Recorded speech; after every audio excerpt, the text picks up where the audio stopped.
We're here live at Bill Cosby's home. He's giving a statement to the press. He'll be in camera shot any minute now.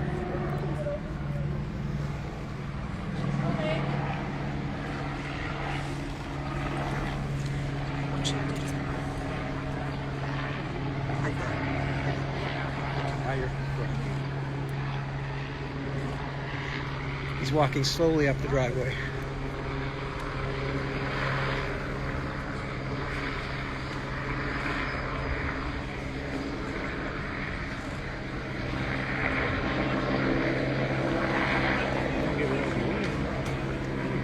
Oh no. Ladies, please. Ladies. I love photographers. We love you, Mr. Cosby! Please. We love you, sir! Ladies, photographers. Please. We love you, sir! We knew it! Please. Go! Please.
And these are my interns that happen to be here today. Right, let's Nick the hat. Nick, call. There's Nick. Come over here. First, I want to just thank the Pennsylvania State Supreme Court for doing the right thing. This was an amazing day. Today was hot for a reason because we knew we were going to get a hot ruling, and that's the reason why. But it would have never happened if I would say if I got in trouble in Iraq in a desert. I would want these two attorneys standing next to me fighting for me. This is Attorney Brian Perry, Mr. C's attorney, criminal attorney. But you saw this young lady, Jennifer Bungine, Tuesday, December 1st, argue his appeal before the Pennsylvania State Supreme Court. This is why this day happened, because of these two great attorneys. It was a lot of hard work, a committed wife, Mrs. Cosby, who ran the entire show, who stood by us and gave her opinions and gave her ideas and took our suggestions. As James Brown once said, you know, this is a man's world, but it would be nothing without a woman or a girl. That's why we got Miss Bungine here. What did Mr. Cosby say when he was released? He just said his heart was racing. He couldn't believe it. He said they was ringing his cell. They was just knocking on the walls, the inmates. And he said, they said, look, you're free. Get up, get up. And he was like, what are these guys talking about? And he was just so excited. And when I pulled in the bottom of the prison, they wheeled him out in a wheelchair. He didn't want to leave. He wanted to continue to talk to the officers about their children and their families. Is that how he found out? That's how he found out.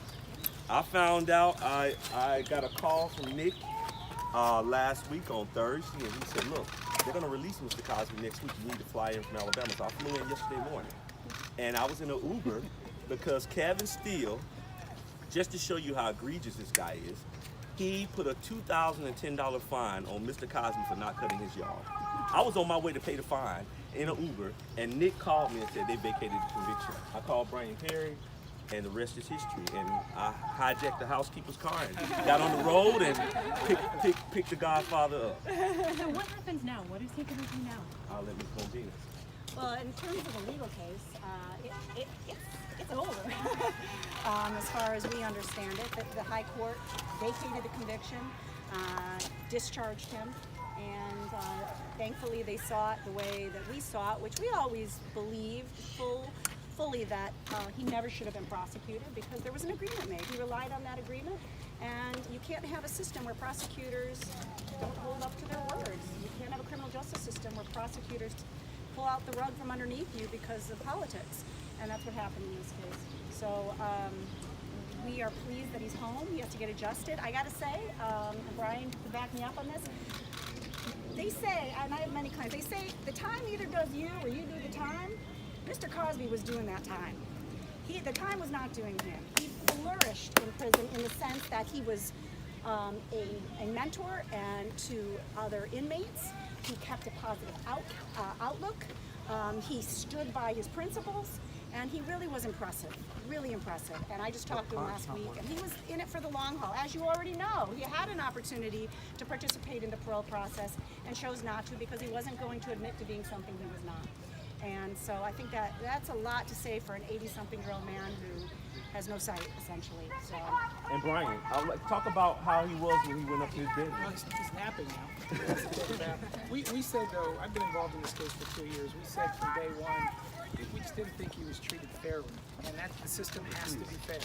And fortunately, the Supreme Court agreed with us. And Please get in. In an unusual move, they didn't remand for a new trial. They vacated and released him and discharged him. The case is over.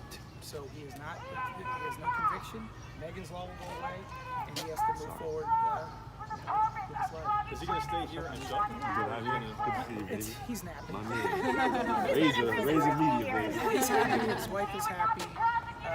The system only works if it's fair to all sides. That's the bottom line. Do you have any plans to take any legal recourse against the county, or? Well, all I can say is all options are on the table, and we'll have to look at that. Those are good questions. I mean, what you saw from the Pennsylvania Supreme Court is he never should have been prosecuted. So guys, what we're gonna do, Mr. C said he wants to come back out and stand with his attorneys. So we're gonna probably either walk him to